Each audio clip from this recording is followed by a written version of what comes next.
Yes, boxing fans, it's your boy Big Nige here again. Yes, I did tell you we'll be back for a midweek preview, but before we get into a breakdown of the Matchroom 4 fight camp that takes place this weekend, earlier this week there was breaking news that WBC have mandated Avni Yildirim to fight the one and only Canelo Alvarez. Yes, you heard it right. Oh my days, like, where do I even start? Obviously, I did mention in my last Boxing Weekly roundup that David Benavidez had been stripped of his WBC super-middleweight title, although Avni Yildirim had been number one ranked and he was mandated to fight him next, and then the winner will also fight Callum Smith. With David Benavidez being stripped, all of a sudden now, Canelo Alvarez has come into the picture and now he'll be fighting for the WBC super middleweight title. It's a bit mind-boggling.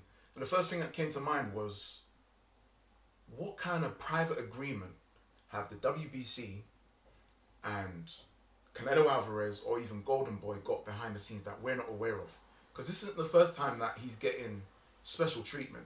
Let's not forget, he was supposed to fight, I think it was one of the Charlo brothers, correct me if I'm wrong, I think it was Jamel, for the WBC in middleweight. There was ongoing talks. He then got promoted to be franchise champion. That was the first time we'd heard about franchise champion. And Jamel Charlo got upgraded to be WBC middleweight champion. Now all of a sudden, don't get me wrong, let's not get it twisted. Canelo is a great fighter. He has fought at so many different weights. He's gone up to light heavyweight of recent with Sergey Kovalev. He fought Rocky Fielding at super middleweight. He even won that belt and relinquished it. So what's the point? Why are you now going to go fight for a WBC title when really and truly everyone knows we want to see the big fights? It's a bit of a waste of a time. Absolute joke of a contest in my opinion. We all know what the outcome's going to be. The interesting thing after this is, as I mentioned before, the winner has to fight, will fight or scheduled to fight Callum Smith for the unification. So will Canelo Alvarez, when he beats Avni Yildirim, will he hold on to the belt and then fight Callum Smith? Because that is a hell of a fight. I honestly don't think it's a given to Canelo because of the significant height difference.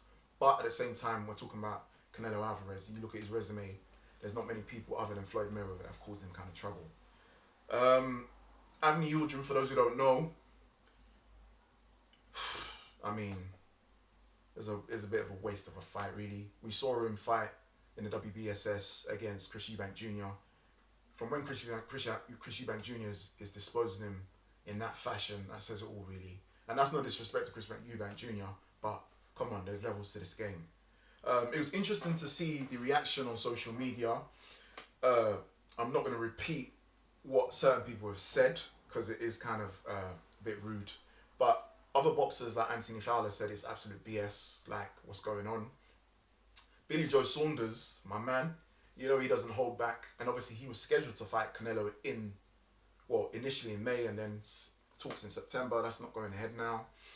He's just basically saying, these were his exact words on Twitter, didn't see Canelo wanting the WBC when David Benavidez had it a week ago. Cherry picker. The first part of that tweet, I completely agree because he was nowhere in the picture when David Benavidez had the title. But I wouldn't say he's a cherry picker because at the same time, it's the WBC who brought him into the picture and it wasn't Canelo. Canelo was just obviously, but he must have had some form of a say. You look at his resume.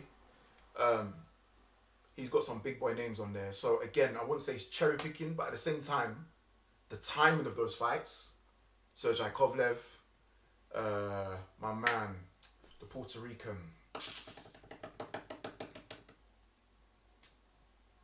what is his name? The Puerto Rican, it's not coming to me, but when this does come out, you see the picture of him. He fought him, and obviously he was past his best, but it was a good fight at the same time. So I wouldn't say it's cherry picking, it's just timing of the fights. Floyd Mayweather done it plenty of times, so you can't call Floyd Mayweather a cherry picker because you look at his resume, it backs it up. But again, it's just it's just, what is the WBC on about? Like, they seem to be doing so many different things completely different to all the other governing bodies, and they don't really care. So let me know your thoughts, guys. Should he or should he not get the shot? We all know the outcome. I'm not even going to ask you that. But it's a waste of a fight. Is it a waste of a fight? Apparently, there were rumours that DAZN aren't too keen, or not too keen, but in comparison to their competitors, you've got Spence v Garcia, you got Loma versus Lopez with Bob Arum. Those are massive fights on those with other broadcasters, and then you got DAZN, you got Avni Yildirim and Canelo Alvarez. Come on. But boxing fans, let me know your thoughts. I'm now going to go into the breakdown of the Matchroom Fight Camp 4, which takes place this weekend. We're going to start off with the big one, the main headline. Oh, don't forget it's a pay-per-view as well. So I feel like I saw a lot of people going into talking about the pay-per-view. Why does it need to be pay-per-view? Guys, let's not forget that we've just come out of a lockdown. We're not even officially out per se. There's no boxing fans, so there's no ticket sales at the door.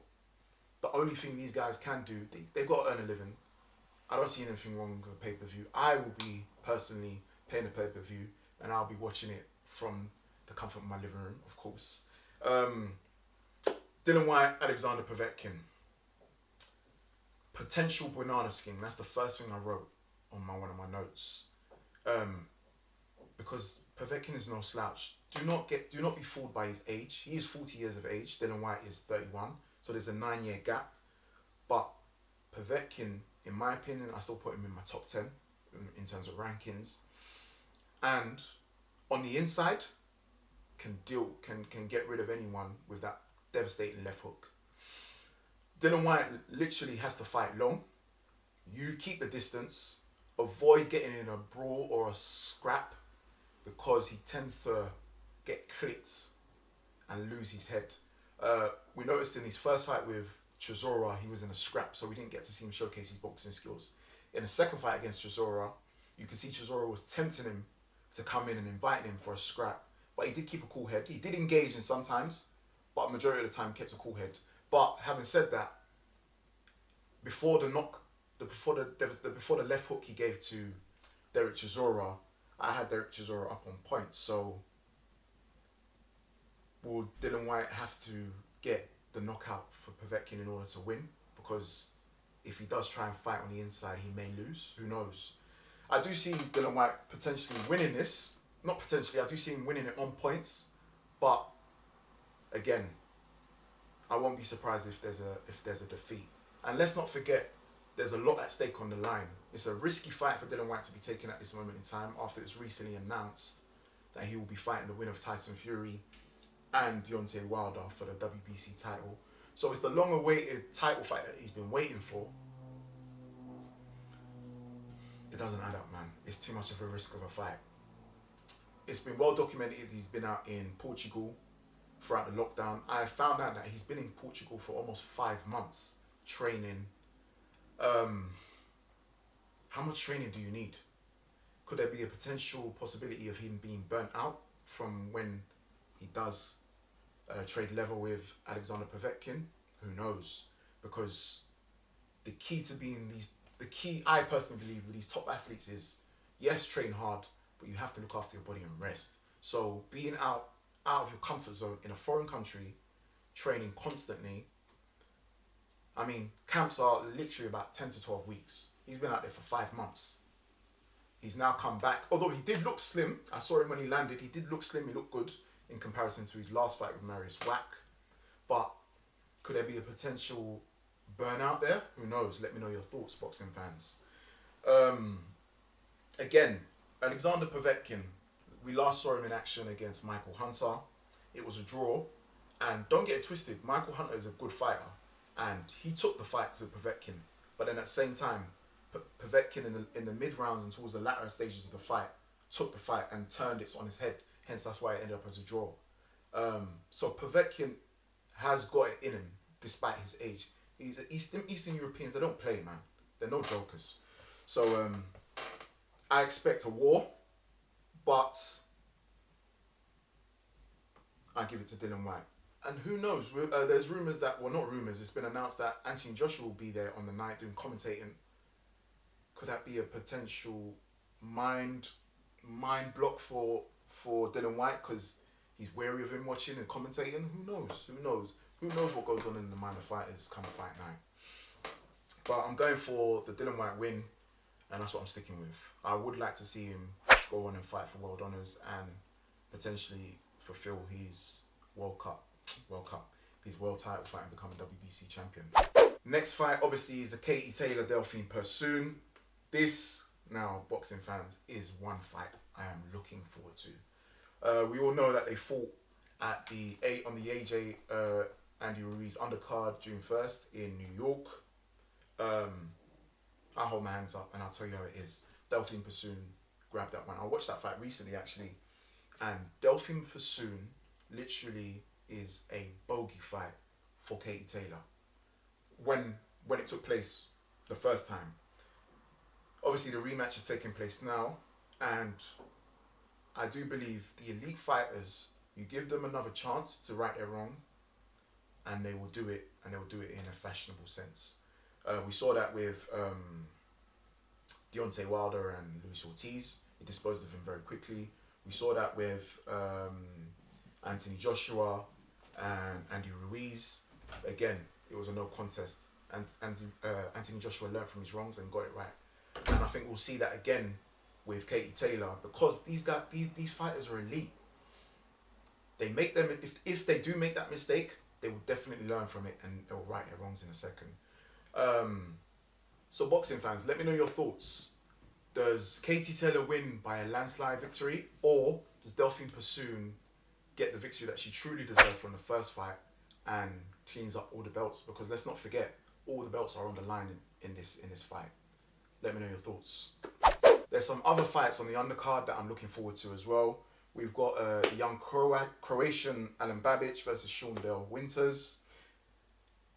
Babic is 3-0. He's a current sparring partner for Dillian Whyte out in Portugal, so it'll be interesting to see what he's made of. Jack Cullen versus Zach Chelly, that was recently announced.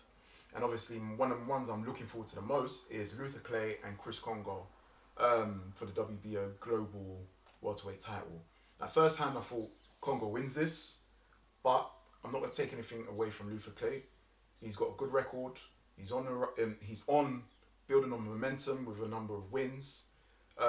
Although one thing I did notice when I was doing my research, Kongo hasn't fought since April 2019. That, in my opinion, can and might be an issue in terms of ring rust. But I do believe with Kongo's physical height, he's physically superior. I won't say superior, but he's physically big for the weight, so therefore he can bully Luther Clay, who's quite small. And also, we're talking about two slick hair. He comes from the GB boxing amateur record is amazing. So I do feel he will come out victorious. But the first few rounds might be a bit ring rust, but who knows? Let me know your thoughts. Boxing fans, that's it for Boxing Weekly midweek roundup. I hope you do tune in to the Matchroom Fight Camp that takes place this weekend. And stay tuned for also Boxing Weekly, which takes place again later on in the week. Don't forget to like, share and subscribe. And thank you again to all the fans that always tune in and show us love. Peace.